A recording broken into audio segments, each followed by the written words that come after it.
Hi everyone. आज हम एक क्वेश्चन देखेंगे that is print sum of all subsets of a given set.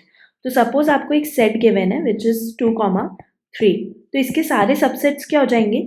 Suppose मैं कोई भी एलिमेंट कंसिडर ना करूं, दैट इज एम्प्टी सेट। एक एक एलिमेंट को एक एक बार कंसिडर कर लूं तो ये दोनों सबसेट्स बनेंगे। एंड सारे एलिमेंट्स को एक साथ कंसिडर कर लूं तो 2, 3। ठीक है, तो टोटल सबसेट्स हमारे पास क्या है 4। कैसे? टू को कंसिडर करने की दो पॉसिबिलिटीज है, या तो मैं इसको कंसिडर करूं या ना करूं मेरे सबसेट में। सिमिलरली 3 को मैं कंसिडर करूं या ना करूं। ठीक है, तो टोटल नंबर ऑफ सबसेट्स कितने हो गए 4। अगर आपकी सेट की लेंथ n है तो आपके पास टोटल नंबर ऑफ सबसेट्स कितने होंगे 2 की पावर n। तो यहाँ से आपको समझ आना चाहिए कि जब भी आपके पास टोटल पॉसिबल आउटकम्स 2 की पावर n हो, एक्सपोनेंशियल हो, तो यहाँ से आपको रिकर्जन हमेशा क्लिक करना चाहिए। तो यहाँ पर हमको क्या रिटर्न करना है, सबसेट के एलिमेंट्स का सम। तो यहाँ पर एलिमेंट्स कुछ भी नहीं है तो सबसेट का सम 0। यहाँ पर 2, यहाँ पर 3, यहाँ पर 2 + 3 5। तो ये हमको आंसर में क्या रिटर्न करना है। तो यहाँ से हमको रिकर्जन दिख गया। तो हम रिकर्जन में क्या करेंगे, सपोज इनिशियली हम 0 से स्टार्ट कर रहे थे, मतलब अभी तक मैंने सबसेट में किसी को भी कंसिडर नहीं किया। ठीक है, मेरा सबसेट क्या है 2, 3 और मैंने अभी तक किसी को भी कंसिडर नहीं किया। ठीक है, अब मैं पहले इंडेक्स 2 पे जाती हूँ। अब मैं सबसे पहले 2 पे जाती हूँ और देखती हूँ कि मैं 2 को कंसिडर कर सकती हूँ या नहीं कर सकती। दो पॉसिबिलिटीज है, कंसिडर करूँ या ना करूँ। अगर 2 को कंसिडर कर लिया तो मेरा सम क्या हो जाएगा 2, और अगर कंसिडर नहीं किया तो अब भी सम मेरा क्या रहेगा 0 ही रहेगा। ठीक है, यहाँ से मेरा सबसेट क्या बन जाएगा 2, और यहाँ पर मैंने कंसिडर नहीं किया तो अभी भी सबसेट क्या है एम्प्टी है। ठीक है, आफ्टर दिस 2 को मैंने प्रोसेस कर लिया। अब मैं 3 पे जाऊंगी। ठीक है, 3 को या तो मैं कंसिडर कर सकती हूँ या नहीं कर सकती। अगर 3 को कंसिडर कर लिया तो सम क्या हो जाएगा 2 + 3 दैट इज 5, और नहीं किया तो सम क्या रह जाएगा 2 ही रह जाएगा। ठीक है, तो मेरा सबसेट क्या बनेगा, सिंस 2 भी कंसिडर्ड था 3 भी कंसिडर्ड था तो 2, 3। ठीक है, और यहाँ पर सिर्फ 2 को कंसिडर किया तो सिर्फ 2। ठीक है, आप सम भी वेरीफाई कर सकते हो, 2 + 3 5 एंड 2 का 2। राइट, सिमिलर कंडीशन है, 3 कंसिडर हो सकता है या नहीं हो सकता है। अगर कंसिडर हुआ तो आपका सम क्या हो जाएगा 3, अगर नहीं हुआ कंसिडर तो सम क्या रह जाएगा 0। और यहाँ से सबसेट क्या आ जाएगा 3, एंड यहाँ पर क्या आ जाएगा empty subset. At the end आप देख सकते हैं कि आपके सारे सबसेट्स निकल गए एंड उनके एलिमेंट्स का सम निकल गया। तो अब हमारा रिकर्सिव फंक्शन क्या हो जाएगा, वॉइड रिकर्सिव। ठीक है, इसके पैरामीटर्स हम देखते हैं क्या होंगे। तो सबसे पहले हम क्या कर रहे हैं, पहले इंडेक्स पे जा रहे हैं एंड उसकी दोनों पॉसिबिलिटीज को कंसिडर कर रहे हैं। राइट, तो पहले इंडेक्स पे मैं गई, इंट रिकर्सिव। ठीक है, इस इंडेक्स पे पहले मैंने क्या किया 2 को कंसिडर कर लिया एंड सेकंड केस में 2 को कंसिडर नहीं किया। तो अगर मैं 2 को कंसिडर कर लूंगी तो मेरी जो सम होगा उसमें मैं क्या ऐड कर दूंगी, value of that index. Index पे जो एलिमेंट प्रेजेंट होगा उसकी वैल्यू ऐड कर दूंगी। और अगर मैं इस एलिमेंट को अपने सबसेट में कंसिडर नहीं करती हूँ तो मेरी सम की वैल्यू क्या रह जाएगी, एज इट इज रह जाएगी। राइट, अब सिंस 2 प्रोसेस हो चुका है तो अब मुझे क्या जाना है, नेक्स्ट एलिमेंट पे जाना है, सेट के नेक्स्ट एलिमेंट पे जाना है। तो मेरे पास यहाँ पर इंडेक्स में मैं क्या ऐड कर दूंगी +1।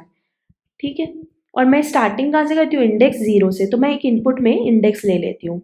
ठीक है, और यहाँ पर एक सम ले लेती हूँ विच इज इनिशियलाइज टू 0। इसकी बेस कंडीशन क्या होगी, इसकी बेस कंडीशन होगी कि जब आपका इंडेक्स n के बराबर हो जाए, that means you have already processed all the elements of your set. आपके सेट के सारे एलिमेंट्स को 1 बाय 1 चेक कर लो तो आप इंडेक्स n पे आ जाओगे नेक्स्ट टाइम पे।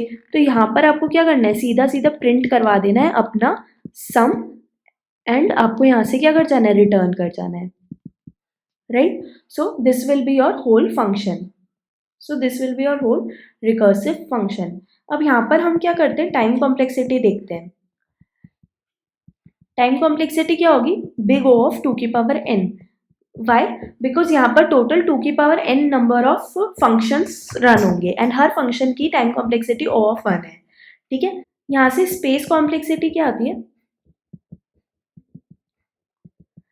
तो जब हमने रिकर्जन्स पढ़ा था तो हमने देखा था कि हर फंक्शन जो है जब वो एग्जीक्यूट होता है तो वो स्टैक में कुछ मेमोरी यूज करता है। राइट, तो आपने जब फंक्शन को 0th इंडेक्स से कॉल किया, 0th इंडेक्स से जब आपने फंक्शन को कॉल किया तो उसने कुछ स्पेस यूज करी यहाँ पर स्टैक में। ठीक है, फंक्शन 0th इंडेक्स वाला जब कॉल हुआ तो वो रिकर्सिव फंक्शन कॉल हुआ एंड देन अगेन वो किस पे गया, फर्स्ट इंडेक्स पे। तो यहाँ पर फिर से उसने फंक्शन 1 वाला मेमोरी कुछ स्टोर किया एंड अगेन ऐसे ही फंक्शन 1 के अंदर फंक्शन 2 कॉल हुआ तो इसके अंदर इसने भी कुछ स्टैक का मेमोरी यूज़ किया, राइट। एंड अभी तक ये सारे फंक्शंस क्या होंगे, इस मेमोरी को फ्री नहीं करेंगे, बिकॉज ये फंक्शंस पूरी तरीके से कंप्लीट नहीं हुए हैं, इसलिए ये एक के ऊपर एक मेमोरी यूज़ करते जा रहे हैं, राइट। अब फंक्शन 2 के बाद जब फंक्शन 3 कॉल होगा, ठीक है, उसने भी कुछ कॉल किया, बट वो देखेगा कि यहाँ पर अब क्या है, बेस कंडीशन है, इफ इंडेक्स इज बराबर n, तो यहाँ पर क्या कर जाएगा, रिटर्न कर जाएगा। जैसे ही ये रिटर्न करेगा, ये इस वाली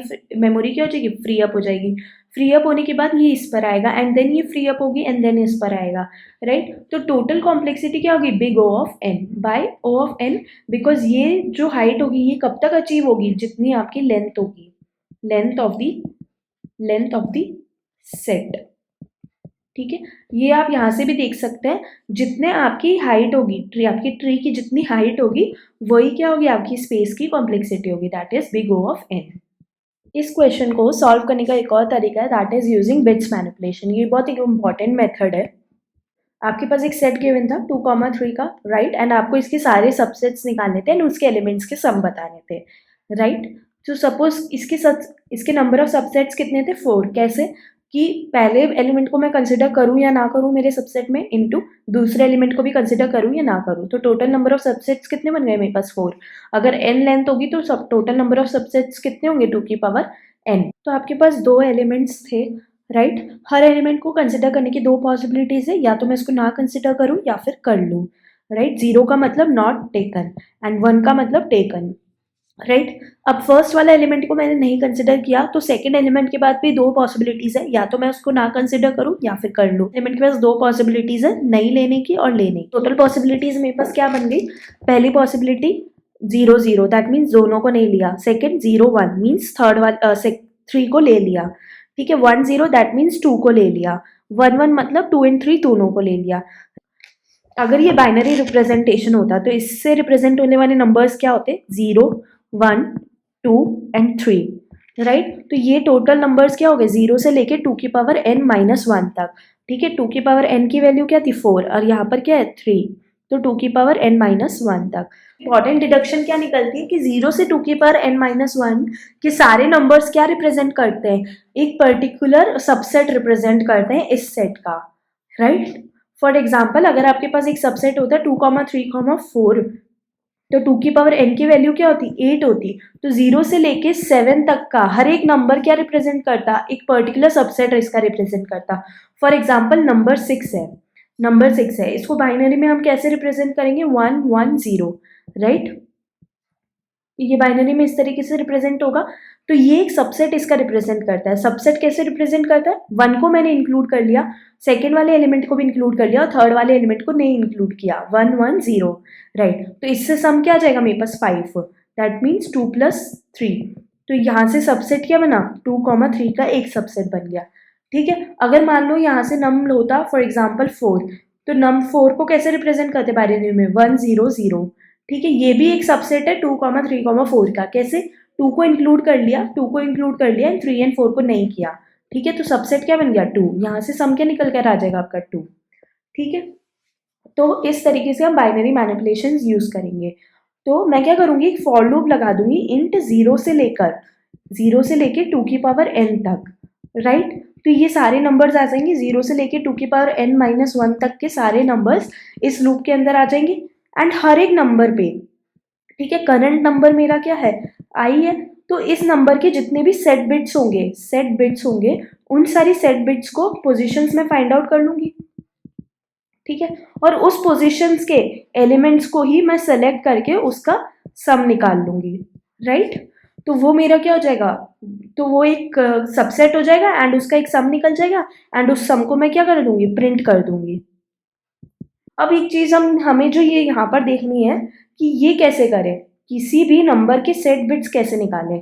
सपोज आपके पास एक नंबर था num = 6, इसके सेट बिट्स आप कैसे निकालते हो, इसको 2 से डिवाइड करते हो, 2 3 6, रिमाइंडर 0, 2 1 2, रिमाइंडर 1, ठीक है। तो इसके बिट्स तो इसकी बाइनरी में कैसे रिप्रेजेंटेशन हो गया, 1 1 0। अगर आपका सबसेट ये था 2, 3, 4 आपका सेट था, तो इसमें 2 को इंक्लूड कर लिया, 3 को कर लिया एंड 4 को नहीं किया, मतलब कि ये 0th पोजीशन इंडिकेट कर रहा है, ये फर्स्ट पोजीशन एंड ये सेकंड पोजीशन, ठीक है। तो इनिशियली इंडेक्स की वैल्यू मैं क्या कर रही हूँ, n-1 से इनिशियलाइज कर रही हूँ, क्योंकि पहला जो रिमाइंडर होगा वो कौन सी पोजीशन के बारे में बताएगा मुझे, लास्ट पोजीशन के बारे में, इसलिए इसको इंडेक्स को किससे इनिशियलाइज किया, n-1 से। तो जब तक आपका नंबर क्या है, 0 से बड़ा है, तो आपको इसका बिट निकालना है। बिट की वैल्यू क्या हो जाएगी, नंबर मॉड्यूलो 2, इससे मॉड्यूलो 2 से क्या हो जाता है, आपको रिमाइंडर मिल जाता है, राइट। अगर ये बिट की वैल्यू 1, अगर ये बिट की वैल्यू 1 है, if bit is equals to 1, तो हमारे सम में हमको इस इंडेक्स पे, IDX इंडेक्स पे जो भी एलिमेंट प्रेजेंट है उसकी वैल्यू को ऐड कर देना है, ठीक है, राइट। यही चीज करनी है। इसके बाद क्या करना है, IDX को हमको क्या करना है, माइनस माइनस कर देना है, क्योंकि इस एलिमेंट को ऑलरेडी हम अब प्रोसेस कर चुके हैं, इस वाले इंडेक्स को हम ऑलरेडी प्रोसेस कर चुके हैं, ठीक है। और नम को क्या कर देना है, मेरे को डिवाइड बाय 2 कर देना है, ठीक है। कोड की हम टाइम कॉम्प्लेक्सिटी देखते हैं, इस वाले कोड की हम टाइम कॉम्प्लेक्सिटी देखते हैं। तो टाइम कॉम्प्लेक्सिटी क्या होती है, वर्स्ट केस में, वर्स्ट केस में आपका नम की वैल्यू क्या होगी, 2n-1, राइट। यही आपके मैक्सिमम नम होगा, ठीक है। एंड हर ये वाइल लूप कितनी बार चल रहा है, सपोज m टाइम्स चल रहा है, पहली बार चला, दूसरी बार चला है, m बार चला, ठीक है। हर बार नंबर क्या हो रहा है, 2 से डिवाइड हो रहा है, तो एट लास्ट जब लास्ट टाइम ये चलेगा तो ये क्या हो जाएगा, नंबर की वैल्यू क्या रह जाएगी, नंबर डिवाइडेड बाय 2m, ठीक है। और ये कब तक चलेगा, जब तक ये वैल्यू किसके बराबर हो जाती है, 1 के बराबर, ठीक है। जैसे ही 1 के बराबर होगी फिर इसको डिवाइड करेंगे तो 0 आ जाएगी, ठीक है। तो ये इतनी बार ही चलेगा। तो नम इज इक्वल्स टू 2m, यहाँ से हम बोथ साइड लॉग लेते हैं, तो log of number is equals to m। तो m ही क्या है आपका, नंबर ऑफ टाइम्स जितनी बार ये लूप चला है वही क्या हो गया आपकी टाइम कॉम्प्लेक्सिटी। तो अब नंबर की वैल्यू हमारे पास क्या थी, 2n-1, राइट। तो यहाँ से अप्रोक्सीमेट वैल्यू आपके पास क्या आ जाएगी, n, ठीक है। तो इसको सॉल्व करेंगे तो अप्रोक्सीमेट वैल्यू क्या आएगी आपके पास, n। इसलिए यहाँ पर इस ब्लॉक की टाइम कॉम्प्लेक्सिटी क्या हो जाएगी, O of n in the worst case, O of n इसकी टाइम कॉम्प्लेक्सिटी हो जाएगी, ठीक है। एंड ये हमको हर बार करना पड़ेगा, ये वाइल लूप हर बार चलेगा for each and every i, and ये फॉर लूप कितनी बार चल रहा है, 2n टाइम्स, ठीक है। तो आपकी टोटल टाइम कॉम्प्लेक्सिटी क्या हो जाएगी, O of 2n into n, ये आपकी टोटल टाइम कॉम्प्लेक्सिटी हो गई, ठीक है। स्पेस कॉम्प्लेक्सिटी यहाँ पर क्या होगी, since it is not a recursive function, तो ये स्टैक का कुछ स्पेस, एक्स्ट्रा स्पेस यूज नहीं होगा। And apart from them are we using any other space, no. Apart from the input set हम इसके अलावा और भी कोई स्पेस यूज नहीं कर रहे, तो स्पेस कॉम्प्लेक्सिटी O ऑफ 1 ही रहेगी।